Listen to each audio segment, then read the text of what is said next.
It's now my pleasure to introduce the GM of the Cleveland Browns, John Dorsey. John? Thank you, Jimmy. It's my pleasure to be here. You know, I'm very honored. I'm very humble to be here. Guys, I love the National Football League. I love everything about this great game of football. First off, I just want to thank Dee and Jimmy for allowing me to, let's reawake this sleeping giant, the Cleveland Browns. I'm kind of excited about that.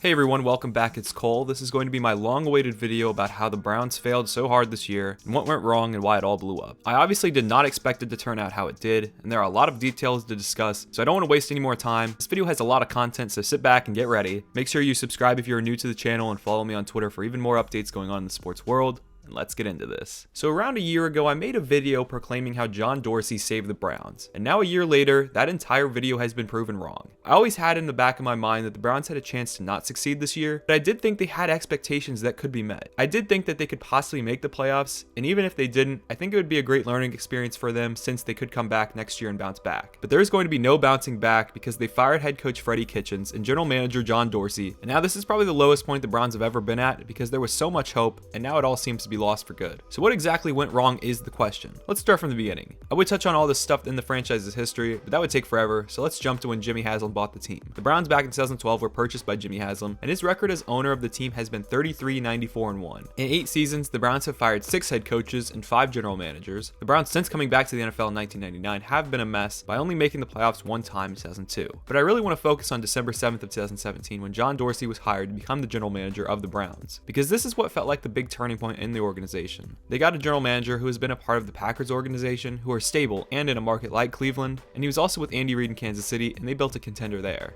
Dorsey came in with knowledge, experience, and a determined mindset to create a winner in Cleveland, and I was bought in. No more strictly analytics, no more Sashi Brown, and it seemed like no more constant change. John did keep head coach Hugh Jackson, who was coming off 2 seasons of going 1-15 and 0-16, but Dorsey immediately made changes in the building and took control. It felt like Jimmy Haslam could just sit back and let him run the show, but history tells us that's not what happened. 2018, the Browns went 7-8-1, and there was a lot of hope because it felt like they were on the brink of something even though Hugh was the head coach, and when they fired Hugh, you could see something brewing still. But 2019 in its entirety was a big failure. The Browns had huge expectations because they had a competitive roster. John hired Freddie Kitchens to become his new head coach, and he hired a good staff on paper, and the Browns were ready. And Baker had a coach that he meshed with. Dorsey had his head coach, and the Browns had a lot of big names. They traded for Odell Beckham Jr., one of the NFL's best receivers, and maybe the first international icon in professional football. They also brought in Kareem Hunt to pair with Nick Chubb after his suspension. He was going to be fresh and ready for the playoff run. Their defense was ready to take a turn and possibly become one of the better units in the NFL. And if they could repeat what they did last year, then they were set with these additions. But the 2019 season was anything but what most expected, especially Browns fans. The team finished 6-10, and in their first game versus the Titans, they got embarrassed on their home field, and the rest of the season was just a massive disappointment. They did pull off a stretch of winning 4 out of 5 games in early November and early December, but they finished the year on 3 straight losses, and from what I've heard, something happened on their trip out to Arizona in week 15 that has really caused what we see now to happen.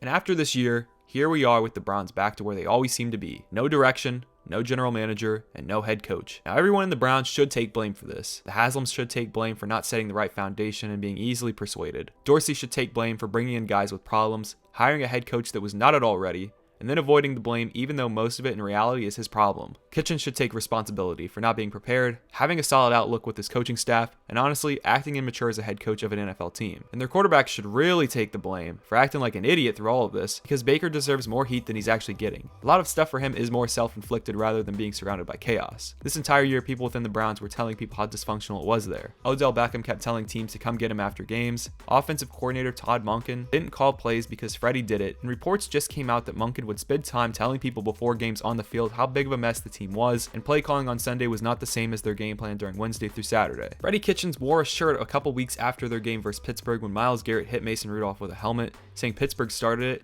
and you just can't do that when you're the head coach of a professional sports team. This is not a cartoon, this is real life, and that's just another thing to add to the list. Now I want to point out some big reasons why we are here. First, Freddie did not bring back Bob Wiley to coach the offensive line, and that's why they sucked. Okay, that was just a joke. But I do think that everything stems from everyone in that building, like I've already mentioned. The players were all over the place. They had talent. There were so many distractions. And now I want to touch on Baker Mayfield because he's the big one to blame, and it was a bad year for him this year, and I don't know how he recovers from this honestly, because this team got exposed and he didn't shut his mouth up all year, and he really deserves 100% more hate than Mitch Trubisky gets. Baker Mayfield was in what felt like every single commercial all season long, and it's embarrassing how he's out there doing that because he just seemed way more focused on his own brand and selling out, rather than focusing on his team, keeping his mouth shut, and letting his actions speak louder than his words. He felt like a really hard-working Johnny Manziel. Manziel had everything handed to him, and Baker had to work hard for everything he has, but they both failed when they got to the NFL because they both made the same stupid mistakes that were self-inflicting. He thinks that because he has proven everyone wrong his whole life, that he's going to do it obviously in the NFL easily, and frankly, that hasn't happened, and I don't think it will. I was not on the Baker train coming into the NFL because I hated his attitude, and then I saw some life from the team last year, so I flipped on him coming into this year because I started to believe I was wrong about my evaluation, but he just won't stop running his mouth, and he just thinks the whole world is against him. Like Baker, shut up and play, and stop talking, and stop putting yourself out there. What Baker needs to do is watch the other great quarterbacks in the NFL and copy them. He could learn a few things from even some guys that are younger than him. He is somebody who drives me nuts. And now the man who drafted him, his boy John Dorsey, is gone, so the heat is now on Baker, because I tell you this, if this team does bad next year with the new GM and new coach, Baker is definitely going to be on the hot seat fast. Honestly, losing Dorsey could be the best thing to ever happen to Baker, or it could get him out of town immediately, but we will see.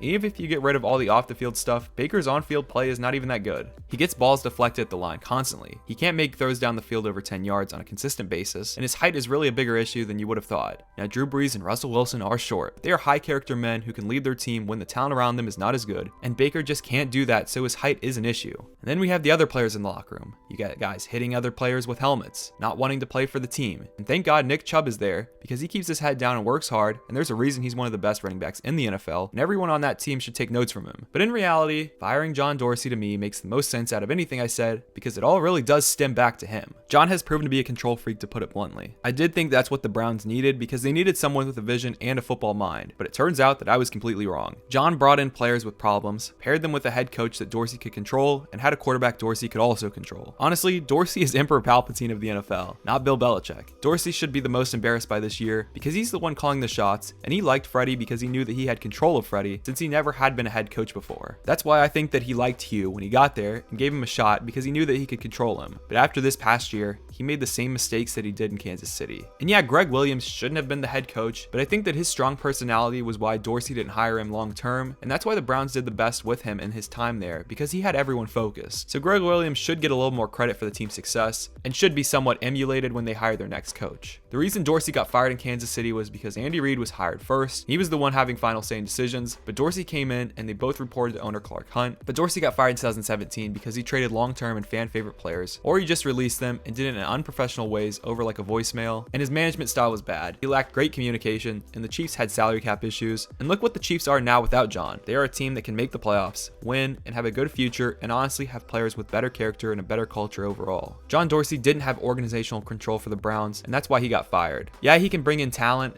but most of these guys have character problems. Marcus Peters, Tyreek Hill, Kareem Hunt, Odell Beckham Jr., Baker Mayfield, these are all guys who create problems, and that's why John got fired in Kansas City, and that's why he got fired in Cleveland. None of these guys had questions about their talent, but they all had character problems or create distractions or cause a circus when they are there. So trying to build your team around these players, you're going to have problems. Trading for Odell when you need to improve your line, and then trading away your best guard Kevin Zeitler for Olivier Vernon was honestly what killed their season. Other mistakes with the Dorsey era in Cleveland include drafting Austin Corbett, 33rd overall in the 2018 draft, and now he's gone. Drafting Antonio Callaway, a good player with character problems in the 4th round in 2018, who's now gone, and never fixing the offensive line, thinking Baker Mayfield is the next Brett Favre, and all the blame when things went wrong on the coaching staff and never on Dorsey. I don't care if Freddie had no head coaching experience, John is the man who hired him, so John should be the one taking blame as well, so firing Dorsey to me really isn't as bad as it looks. I know I'm backtracking a lot from my Dorsey video I made last year, but I'm owning up to where I was wrong and learning from what not to do when evaluating a team. And Jimmy Haslam is a good man, and he does a lot of good things, and he is trying. But former Browns general manager during the Haslam run, Michael Lombardi, said that Jimmy would ask him how to be a good owner, and that's a fine question to ask a football mind, and that's not really the issue. The issue is that Haslam would then write down the answer and then go back and ask the same question again like he never asked. I know Browns fans might hate Lombardi, but I think he is the smartest and most connected person in football media, so I have a lot of respect for him, and I value his opinion over basically everyone in football media. But honestly, that's concerning concerning. And even though you have saved the Columbus Crew from moving and gave them a new stadium, as the Browns owner, he is just so easily convinced by different people, and he does not have a good foundation at all. Now, I honestly think that he's trying to build a good foundation now, that's why they're starting over, but whoever he hires as head coach and general manager need to be in sync and have a strong personality that can bring in players with high quality character.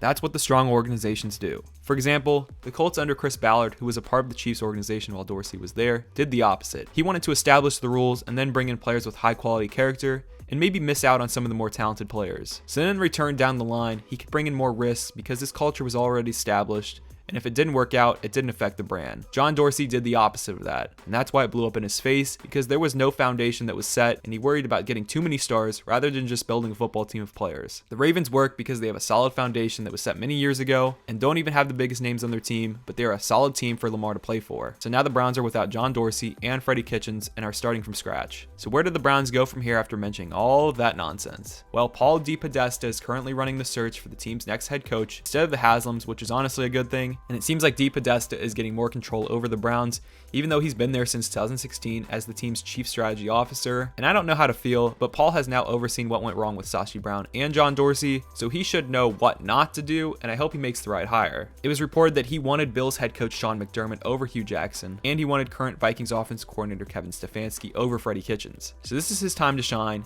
and just like every single thing that happens, we can only hope it works out. Now before the video ends, I will say something positive. The Browns have now gone through about every single scenario when it comes to building a team and failing. So eventually, it will start to work out, I hope.